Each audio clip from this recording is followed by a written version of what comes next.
자, 그럼 계속해서 이메일 보안 강의를 이어가도록 하겠습니다.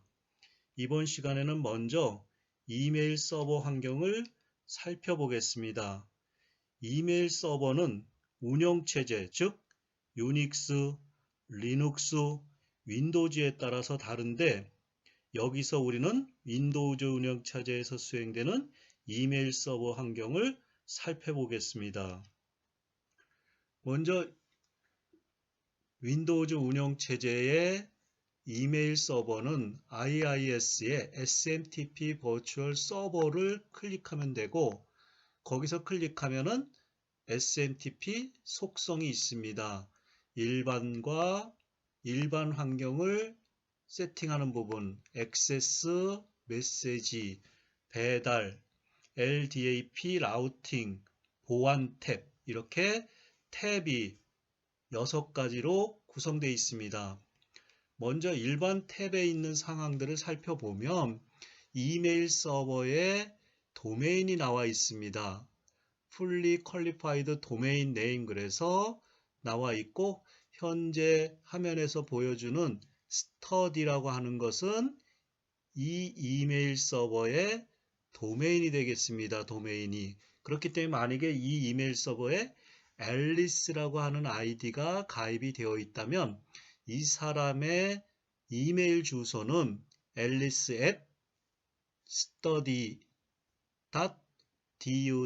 alice@du.ac.kr 이렇게 되겠죠. 여기에 도메인 이름이 study로 되어 있기 때문에. 그 다음에 IP 주소가 있습니다. 특정한 IP만 하려면 그 IP별로도 할 수 있거든요. 또 이 서버에 동시에 연결할 수 있는 연결수도 제한할 수 있고 또 이메일 서버에 이 서버에 접속했을 때 이메일을 쓰는 연결 시간 제한도 할 수 있습니다. 또 로깅 사용을 할 건지 말 건지도 결정할 수 있습니다. 두 번째는 액세스 탭입니다. 액세스 탭은 이메일 서버에 접근하는 접근 방법들을 얘기를 하는 거죠. 그러니까 이 이메일 서버를 접근했을 때 뭐 인증을 할 건지 아니면 보안 통신을 할 건지 또는 또 IP 주소나 인터넷 도메인 이름을 사용하여 리소스에 대한 액세스를 허가할 건지 거부할 건지 그런 것들. 그쵸? 그 다음에 메일 서버가 수신한 메일을 다른 서버로 전달할 건지 릴레이라는 거 이런 것들을 우리 할 수 있습니다. 두 번째 이제 메시지 탭이 있는데 이 메시지 탭에는 이제 메시지라고 하는 건 이메일 작성하는 거잖아요. 그 메시지 크기의 제한 킬로바이트로 세션 크기의 제한 또 연결당 메시지 수를 제한할 수 있고 20개 이렇게 돼 있죠. 메시지당 받는 사람의 수를 제한할 수 있습니다. 그러니까 내가 동시에 메시지를 해서 여러 사람을 동시에 보낼 수 있는데 그 메시지당 받는 사람의 수 우리 100명까지 이제 보낼 수 있다는 것도 똑같은 거를 그쵸? 그 다음에 그러다 보니까 이제 배달하지 못한 것들을 어떻게 보관할 건지 그 배드 메일이 있지 않습니까? 그러니까 심플 메일 트랜스포 프로토콜이 배달하지 않은 것을 임시 디렉토리에다가 저장을 합니다. 그 디렉토리를 우리가 지정해 놓을 수 있습니다. 그 다음에 이제 배달이죠. 전송하는 거죠. 그래서 전송을 할 때 이제 아웃바운드라는 건 뭐냐면 이메일 서버에서 다른 메일 서버로 이렇게 메시지를 보내는 걸 갖다 아웃바운드라 그러고 거꾸로 인바운드도 있겠죠. 그건 뭐냐면 다른 서버에서 내 서버로 메시지가 들어오는 걸 인바운드라 그러죠. 근데 여기서 이제 아웃바운드라고 하는 건 1차 시도 간격 15분마다 계속 메일 큐에 있는 거를 이제 내보내게 되겠죠. 또 그것이 실패하면 다시 2차 시도 또 3차 시도 간격의 시간분을 놓고서 이렇게 정해 놓습니다. 만약 이런 시도의 시간 간격은 뭡니까? 시스템의 부하를 줄이려고 하는 거죠. 그렇죠? 이후 제지 시도 간격의 분, 뭐 만약에 지연됐을 때 뭐 지연 알림하는 시간 12시간, 만료 시간 제한 뭐 이런 것들 그렇죠? 그래서 지연 알림, 만료 시간 제한 이렇게 되어 있습니다. 우리가 이제 같이 공부를 하게 되면 이런 것들을 한번 이렇게 실제 여러분들한테 시범을 보여줄 수 있는데 화면상으로 여러분들한테 이제 설명하는 걸 좀 양해해 주시기 바랍니다. 그 다음에 LD 라우트라고 해서 라이트웨이트 디렉터리 액세스 프로토콜이 있습니다. 그것을 사용할 건지 말 건지 이런 것들은 조금 여러분들이 이제 찾아서 공부를 하셔야 됩니다. 그 다음에 이제 보안 탭이 있습니다. 누구누구한테 이것을 쓸 건지에 대한 아이디 같은 거, 유저 아이디 같은 거 있지 않습니까? 이제 그런 것들을 추가하거나, 그렇죠? 삭제하거나 할 수도 있습니다. 그렇죠? 그래서 우리가 이메일 서버 환경이 윈도우즈 환경에서 쭉 이런 식으로 탭에다가 내가 지정을 해서 이 서버를 세팅할 수 있는 거죠. 그렇죠? 그래서 이메일 서버의 환경을 살펴봤습니다. 자, 그 다음에 이제 우리가 많이 이제 쓰는 거고 많이 우리가 보는 것이 스팸 메일이라고 하는 건데, 스팸이라고 하는 거 좀 재미난 게 있습니다. 우리가 세계 1차 세계대전이 1914년서부터 1918년도까지 세계 1차 대전이 있었습니다. 이 1차 대전이 끝나고 많은 수천만 명이 죽었고요. 그쵸? 그리고 이제 독일하고 오스트리아하고 이제 합작했고, 이제 연합군하고 이제 싸운 그 대전이라고 알고 있지 않습니까? 우리가 그 1차 세계대전이 끝나고 많은 후유증을 남겼습니다. 그쵸? 그렇기 때문에 미국이 1차 세계전이 끝나고 후유증으로 대공황기가 있었습니다. 1929년서부터 1934년도까지인가요? 그때 대공황이 있었습니다. 상당히 이제 공황이 됐다는 건 이제 금융 같은 경우나 붕괴되고 위기가 있었는데, 그 당시에 미국의 식품업체가 호멜푸즈라고 하는 것에 햄을 갖다가 깡통에 담아서 팔 수 있는 신제품을 출시했습니다. 그러면서 대대적인 햄을 깡통에 다른 햄을 신제품을 출시하면서 대대적인 광고를 하게 됐죠. 이 광고가 너무 과도한 광고이기 때문에 광고 공해를 불러일으킨다는 비평을 받았습니다. 이때 이 스팸이라고 하는 말은 이게 스파이스드 포크 앤드 햄이라고 하는 이걸 약자해서 스팸이라는 말이 이제 유래가 되었고, 실질적으로 1990년도 초에 이제 인터넷이 발달한 게 90년도 초 중반에 이제 발달했지 않습니까? 이랬을 때 인터넷이 발달하면서 인터넷망을 통해서 쓸데없는 허튼 소리로 인터넷망을 쓸데없는 허튼 통신으로 인터넷 통신망을 방해하는 걸 즐긴다는 사실로 빗대서 스팸이라고 하는 말이 정식적으로 불려지기 시작했습니다. 이러다가 스팸 메일은 시간 낭비, 저장 공간 낭비가 되었고, 시스템 마비를 불러일으키는 말이 됐습니다. 그래서 오늘날에 이제 스팸이라고 하는 것은 스팸 메일이라고 해서 주로 이제 스팸 메일에다 쓰는 거죠. 스팸 메일이라고 하는 것은 광고성 메일이나 음란 메일 같은 것을 수신자가 원하지 않는 메일을 대량으로 발생하는 것은 이제 의미가 되어 있습니다. 그래서 이제 스팸 메일이 이제 이렇게 만들어졌고, 이 스팸 메일을 차단하려고 하는 여러 가지 기법들이 생겨났습니다.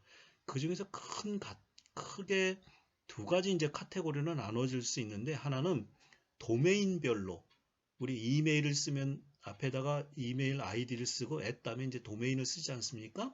이 도메인별로 어떤 것이 스팸 메일을 많이 발생하는지 도메인별로 스팸 메일을 차단하는 방식이 있고, 그 다음에 콘텐츠별로 콘텐츠 기반의 필터링 방식으로 분류할 수 있습니다. 그러니까 스팸 메일을 거르는 방식은 도메인별로 스팸 메일을 거르는 방식과 또 내용을 보고 콘텐츠의 내용이나 첨부 파일을 보고서 그것이 스팸 메일인지 미리 등록되어 있는 상황을 보고서 필터링하는 방식으로 나눌 수 있습니다. 그래서 이번 시간에 여러분들하고 같이 스팸 메일을 대응하는 방법에 대해서 두 가지 방법을 자세하게 한번 살펴보겠습니다.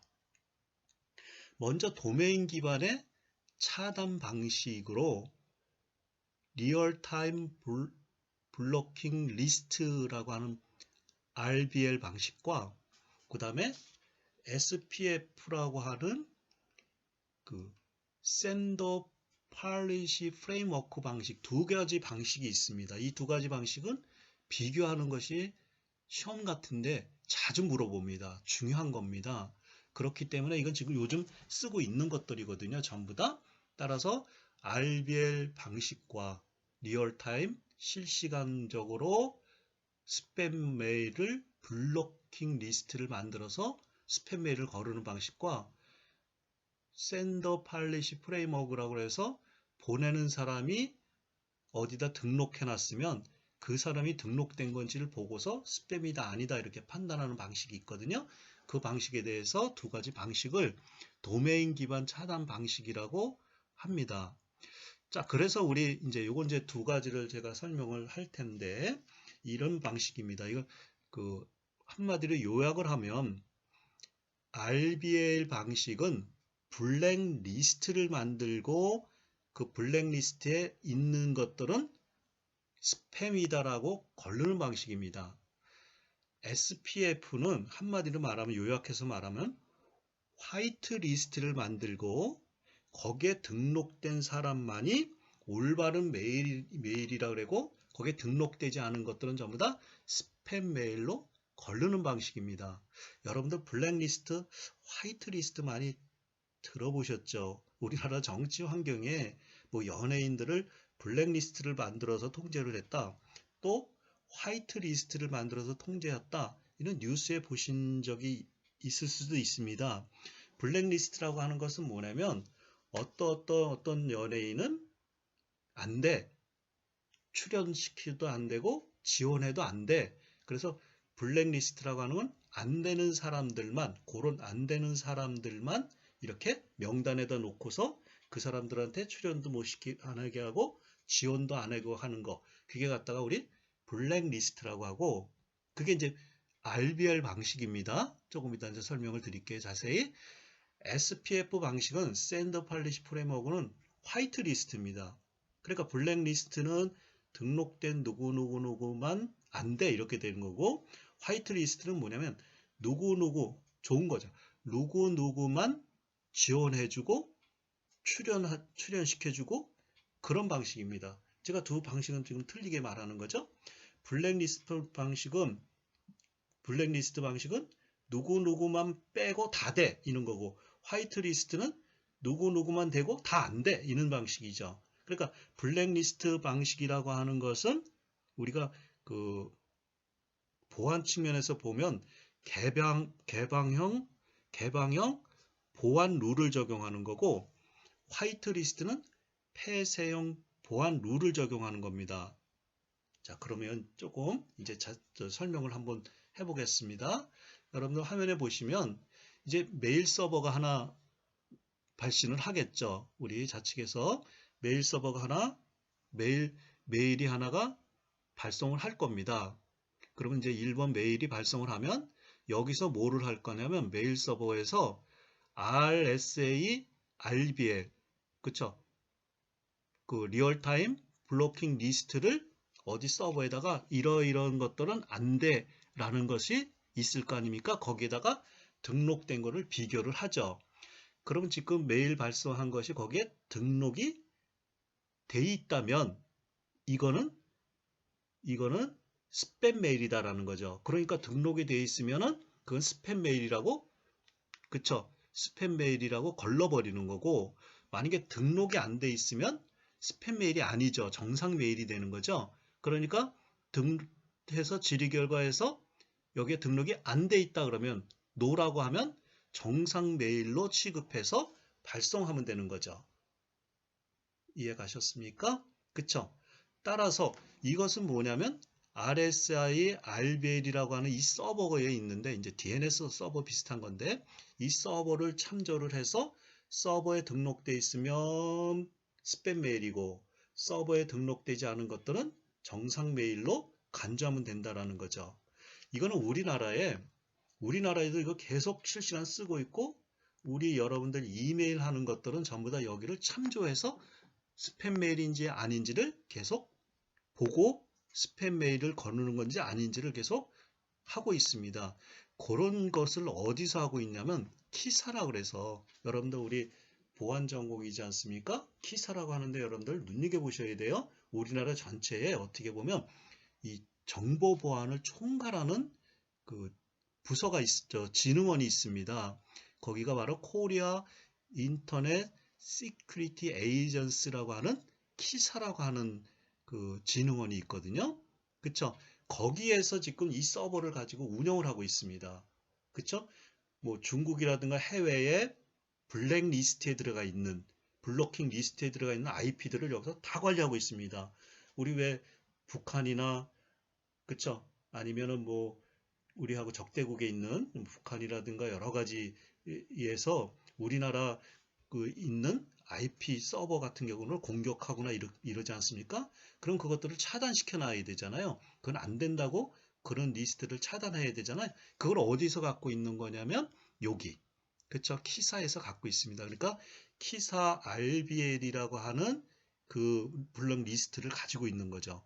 그러니까 그 IP가 들어오면 만약에 북한에 관련된 북한에 있는 IP라든가 뭐 중국의 이상한 사이트 IP라든가 아니면 해킹을 하는 그런 이상한 IP라든가 이런 것들을 여기에 다 모으고 있어가지고 그 IP에 해당되는 메일이나 아니면 그쪽에 그 IP에 해당되는 그런 그 서비스가 들어오면 여기서 블록을 해서 막아버린다는 거죠. 못 가게. 그쵸? 그거는 우리 이메일뿐만 아니라 다른 것도 다 마찬가지입니다. 서비스가. 따라서 요거는 우리나라에서 키사에서 RBL이라고 하는 것을 기록하면서 블로킹 리스트를 갖고 있으면서 키사에서 거기서 우리 등록을 계속하고 있습니다.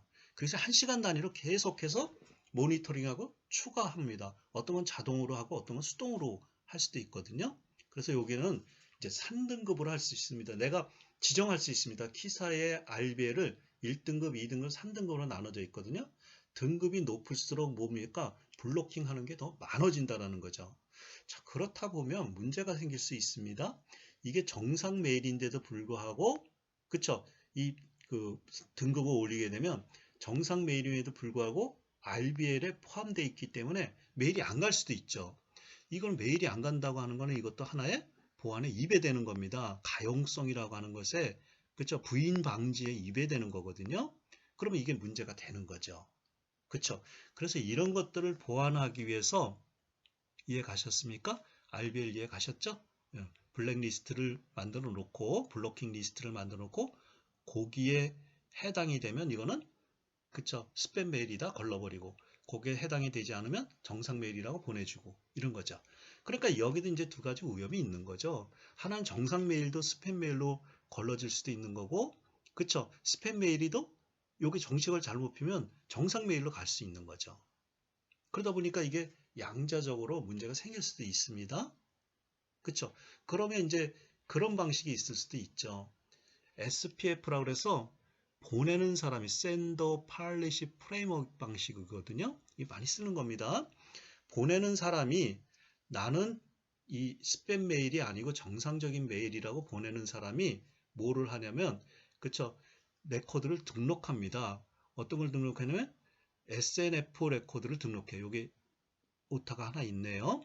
SMF 레코드를 등록 메일을 먼저 보내서 여기 DNS라고 하는 데다 등록합니다. 나는 정상적인 그 스팸 메일이 아니고 정상적인 메일이라고 이렇게 등록을 해 놓죠. 뭔 말인지 아시겠습니까? 그래서 SPF라고 하는 레코드 등록 메일을 통해서 메일 서버에다가 등록을 합니다. 그럼 DNS에다가 SPF라고 하는 레코드가 등록이 되겠죠. 뭔 말인지 아시겠죠? 그럼 이제 정상 메일을 가면 DNS 룩값을 통해서 DNS에 있는 SPF를 레코드를 보고 그럼 정상이네, 요게 등록된 사람이네 그러면은 그 등록을 메일 수신자가 DNS의 룩값을 통해서 보면 거기 등록된 사람이다 그러면 내가 받은 메일을 받은 거와 등록된 사람이 일치되면 이건 스팸 메일이 아니라고 내가 보는 거고 만일에 이것이 위조 변조된 위장 메일이면 스푸핑 메일이라고 쓰고 스푸핑은 위장하다 이런 뜻이잖아요. 스푸핑 메일이라고 하면은 그쵸? 이것을 하면은 DNS에 SPF에 등록이 안 돼 있으면 이거는 위장 메일이라 그래서 스팸 메일로 걸러진다라는 거죠. 이해 가셨어요? 그래서 메일 서버 이거를 우리 SPF를 메일 서버에 등록제입니다.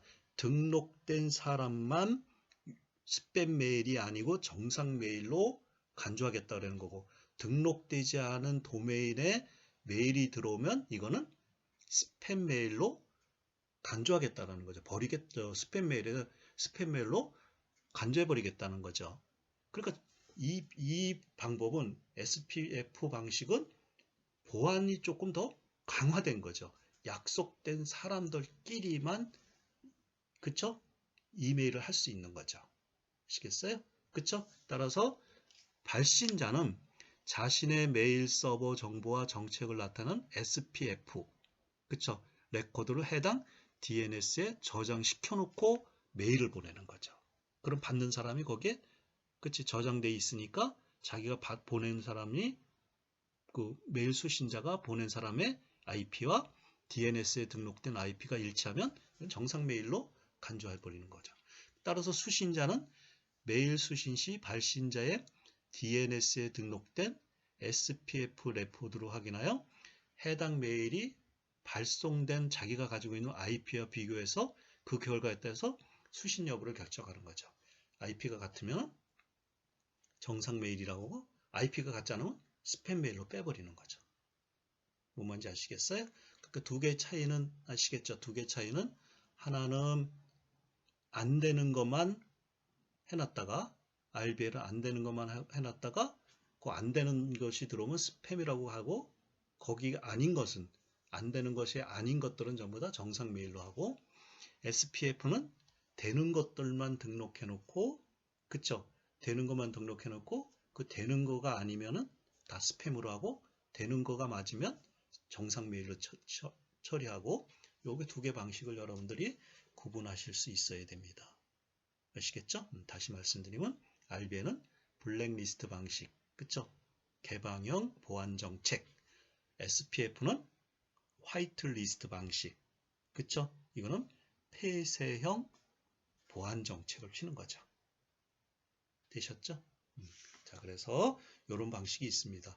따라서 도메인 기반의 차단 방식은 도메인별로 차단하는 거잖아요, 그렇죠? 도메인을 되는 것들 등록하고, 그렇죠? 가능한 것 등록하고, SPF 안 되는 것 등록하고, 이렇게 방식이 있습니다. 두 번째 이제 우리가 할 것은 스팸 메일을, 그런 것도 있겠죠. 도메인별로 하면 그냥 몽땅 다 도메인에 그는 이상한 것들 IP가 들어오면 다 이거는 스팸이다 아니다 이렇게 하는데, 얘는 그게 아니고 IP별로 도메인별로 하는 게 아니고 내용별로 콘텐츠에 있는 유해성 내용을 보고 이거는 스팸이다 아니다라고 구별할 수 있는 거죠. 이게 조금 더 현실적일 수도 있죠. 그렇죠? 그렇지만 교묘하게 말을 바꿔놓으면, 광고송을 갖다가 뭐 광고 이렇게 이상하게 바꿔놓으면 이건 스팸이 아닐 수도 있죠. 광고 그러면 이건 스팸이다라고 뺄 건데, 광고 대신, 광고라는 말 대신 그 이상한 말로 이렇게 풀어 쓰면 그 스팸이 아니라고 들어올 수도 있죠. 단점도 있긴 합니다만, 우리가 이제 많이 쓰는 것이 그 콘텐츠 기반의 필터링 방식을 많이 씁니다. 그 중에서 스팸, 그쵸? 어서신이라고 하는 게 있습니다. 그쵸? 교수님의 영어 발음은 좋지 않습니다. 여러분 양해해서 들으셔야 돼요. 아시겠어요? 스팸 어서신이라고 하는 건 뭐냐면 도살이라고 하는 뜻이잖아요. 그쵸? 도살? 그쵸? 어서신 하면 도산 뭐 이런 뜻인데, 그런 게 있습니다. 그런 프로그램 이름이죠. 이거는 뭐냐면 펄로 개발된 룰 기반의 스팸 메일 차단, 어떤 룰을 적용해놓고, 이런 단어 들어오고, 이런 파일명이 들어오고, 이런 것들이 이메일에 섞여 들어오면 이거는 스팸이다. 또 그런 것이 없으면 스팸이 아니다. 이렇게 할 수 있는 그런 방식으로 우리 할 수 있는 차단 방식입니다. 이건 리눅스 아시죠? 운영체제, 유닉스, 리눅스, 윈도우즈 이런 게 있는데, 리눅스 기반의 최고의 스팸 방지 솔루션으로 평가되어 있는 스팸 프로그램입니다. 스팸을 거르는 프로그램이죠. 그렇죠? 이거는 메일을 미리 설정해둔 패턴에 의해서 스팸으로 의심되면 삭제하거나 분리시키는 역할을 하고, 이것은 계속해서 이제 여러 메일이 들어올 거 아닙니까? 그랬을 때 이거 스팸이다 아니다라고 하는 것을 뭐를 학습 효과를 위해서 이 키워드를 계속 쌓아나갈 거 아니에요. 그렇죠? 그러면 이 학습 효과를 많이 이제 메일을 많이 보게 되면 보다 좀 정확하게 되겠죠. 그렇죠? 그래서 학습 효과를 바탕으로 더 효율적인 스팸 메일을 차단할 수 있다. 이걸 갖다 우리 딥러닝이라는 말도 쓸 거거든요. 조금 어렵지만 어려우면 빼겠습니다. 이거는 아파치 라이선스 기반의 오픈소스입니다. 공짜입니다. 그래. 리눅스에 공짜로 깔을 수 있는 거죠. 그러니까 돈 안 내고 깔을 수 있는 거죠. 그러니까 공짜지만 그쵸, 비용 대비 활용도가 상당히 높습니다. 그러니까 그쵸, 스팸 어세신이라고 하는 이것은 지금 거의 다 많이 활용하고 있는 겁니다. 그래서 요거는 어떻게 차단을 필터링을 하냐면 그 메일을 보낼 때 헤더가 있지 않습니까? 헤더도 검색하고 본문의 내용도 유해한 것들이 그쵸? 그 스팸에 해당되는 그 문구라든가 단어들이 있는지를 검사하고 여러분들 베이시언 필터링이라고 베이시언이라고 하는 거 여러분들 혹시 들어보셨습니까? 통계학 시간에 베이시언 확률론 뭐 이런 게 있거든요. 뭐 자세히 설명을 할 수는 없지만 이런 걸 통해서 스팸인지 아닌지를 분류하는 것이 바로 스팸 그쵸? 어세신이라고 하는 그 프로그램이 있습니다. 이거 이제 갖다 깔아야 되는 거죠. 그쵸? 그게 있고요. 두 번째는 이제 이게 바이러스가 아니다. 이거 바이러스를 검사하는 거 있잖아요. 우리가. 그치? 우리 바이러스가 걸렸다 안 걸렸다 같이 바이러스 체크하듯이 내용들을 체크하는 게 있습니다. 그게 바이러스 월이라는 건 벽이잖아요. 파이월. 그러면 그 불났을 때 옆으로 건지지 않게 이렇게 장막 치는 거 파이월이라는 것이 바이러스가 침투하지 않도록 벽을 쌓는 거. 바이러스 월 방식이 있습니다. 바이러스에 의한 백신 제품의 일종으로 그 바이러스가 방화벽 기능을 하는 겁니다. 대부분의 이 파이어월 방식은 어떤 걸 쓸까요? 첨부 파일 같은데 바이러스가 들어가 있으면 이거는 스팸이다 이렇게 구분해서 버리겠죠. 그게 이제 바이러스 월 방식의 대표적인 거예요. 외부 네트워크와 연결된 게이트웨이 수준에서 인증되지 않은 외부 사용자를 차단한다. 게이트웨이에 이제 어떤 IP들이 받아들이고 게이트웨이라는 건 뭡니까? 하나의 망에서 다른 망으로 연결시켜주는 연결고리 역해주는 게 게이트웨이잖아요. 배우셨죠, 그렇죠? 그래서 그 게이트웨이에 이 IP들이 쭉 있습니다. 이메일 서버에 들어오는 IP들이 그렇죠. 그랬을 때 인증되지 않은 거는 그거는 잘못된 거다라고 이제 차단하겠죠. 바이러스 백신 엔진을 이용하여 네트워크를 통과하는 메일을 모니터링 할 수도 있고요. 메일의 모니터링 중 바이러스나 웜 등의 악성 코드를 자동 검사하고 치료하거나 차단할 수 있습니다. 왜냐하면 바이러스 역할을 하는 거니까 이게 그 첨부 파일에 웜이나 악성 코드를 포함해서 첨부 파일에 들어오면 그것을 검사도 하고 치료하고 차단을도 할 수 있다는 거죠. 여러분들 웜이 뭔지 아시죠? 웜이라고 하는 건 벌레잖아요. 그렇죠? 벌레인데 이거는 뭐냐면 웜과 바이러스는 틀린 거예요. 웜이라고 하는 건 자기 복제를 할 수 있는 독립된 하나의 독립 프로그램입니다. 프로세스, 스타트부터 엔드까지 있는 프로그램이에요. 따라서 얘가 실행이 되면 자기와 똑같은 그 실행 파일들을 계속해서 복제를 해요. 그럼 어떻게 될까? 그것이 많이 복제가 돼서 실행을 하게 되면 실행을 동시에 하게 되면 컴퓨터 성능이 떨어지거나 네트워크 속도가 저하되겠죠. 이렇게 공격하는 걸 웜이라고 그랬죠. 디도스 같이 마비시키거나 이렇게 그 시스템을 갖다가 더 이상 속도 떨이키거나 이럴 때 웜이 걸렸다 그러죠. 바이러스는 뭡니까? 다른 실행 프로그램 있잖아요. 다른 실행할 수 있는 프로그램에 교묘한 코드를 거기다 일부 심어 놓으면 그 실행 프로그램이 실행될 때마다 다른 실행 프로그램에 자기와 똑같은 거를 계속 실행 프로그램마다 복제를 시키는 거예요. 그야말로 바이러스 전파시키는 거죠. 그렇죠? 우리 코로나 바이러스가 사람 몸에 이렇게 붙어 있다가 그렇죠? 코로나 바이러스 균이 사람 몸에 붙어 있다. 그것이 사람으로 이렇게 전파되는 거와 똑같은 것이 이제 바이러스잖아요. 그렇죠? 코로나19도 바이러스 아닙니까? 그러니까 실행 프로그램에 붙어 있다가 실행되면 자신 또는 자신의 변형을 여러 실행 파일에다 이렇게 전염시키는 걸 바이러스라고 그러죠. 원가 바이러스는 좀 틀린 거죠. 이런 코드들이 이메일의 첨부 파일에 들어있는지를 검색하고 치료하고 차단하는 거예요. 그러니까 대부분 이메일에 실행 파일이 들어오면 이거는 여러분 실행시키시면 안 됩니다. 그쵸? 그 다음에 프로스 메일이라는 게 있습니다. 메일 딜리버리 에이전트라고 그래서 우리 지난 시간에 배웠죠? 이거의 프로스 메일이고요. 센트 메일과 이거 여러분들 유닉스, 리눅스에 그대로 깔려 있는 프로그램이거든요. 그 메일 서버 역할을 하는 거예요. 센트 메일과 프로스 메일을 이용한 메일 필터링을 한다. 이거는 보내는 사람, 제목, 이메일의 크기, 내용 등을 갖다 필터링을 해줘요. 그쵸? 이메일이 너무 커버리면 그 낭비뿐만 아니라 이메일 서버를 이메일의 용량을 초과해서 또 이메일을 못 쓰게 하는 경우도 있거든요. 여러분들 그런 게 있나요? 그쵸? 뒤에 가서 설명은 다시 하겠지만 똑같은 이메일을 갖다 수십 동, 수천 동을 막 동시에 꽉 발송을 시킵니다. 그럼 내가 이메일 서버에 주어진 용량이 있을 거 아니에요. 그걸 차버리면 이메일을 더 이상 못 씁니다. 그렇게 만드는 경우도 있고요. 그쵸? 세니타이저라고 하는 게 있어요. 여러분들 뭐뭐가 있다는 건 쭉 한번 읽어서 기억은 좀 하셔야 돼요. 이메일을 이용한 모든 고객에 효과적으로 대응해주는 그쵸? 프로메일의 룰 세트를 갖다가 세니타이저다. 프로메일 앞에 있었죠? 프로메일의 룰 세트가 세니타이저. 확장자를 이용한 필터링. 그러니까 여러분 첨부 파일의 확장자. MS 오피스의 매크로에 대한 검사. 악성 매크로 그쵸 점수. 감염된 메시지 보관 장소 설정 뭐 이런 것들이 있어요. 스타일 태그 변경 등의 옵션을 가지고 있다. 그리고 세니타이저. 그 다음에 악성 메일 그래서 그죠 멜리셔스 메일이라는 멜리셔스 메일이라고 하는 게 있거나 악성 멜리셔스는 악성이는 뜻이죠. 영어 단어에서 악성 메일이 있습니다. 그렇죠? 그래서 이메일에 바이러스 등의 악성 코드가 포함하여 주로 메일 클라이언트 여러분들 우리 메일을 읽으면은 여러분들 컴퓨터를 그쵸 공격을 하고 그쵸 어떤 거를 빼가고 뭐 이런 걸 한 게 있죠. 그래서 라우터라고 하는 게 이제 망가 이동하는 게 라우터인데 여러분들 미리 배운 거죠. 라우터에서 악성 메일을 차단할 수도 있어요.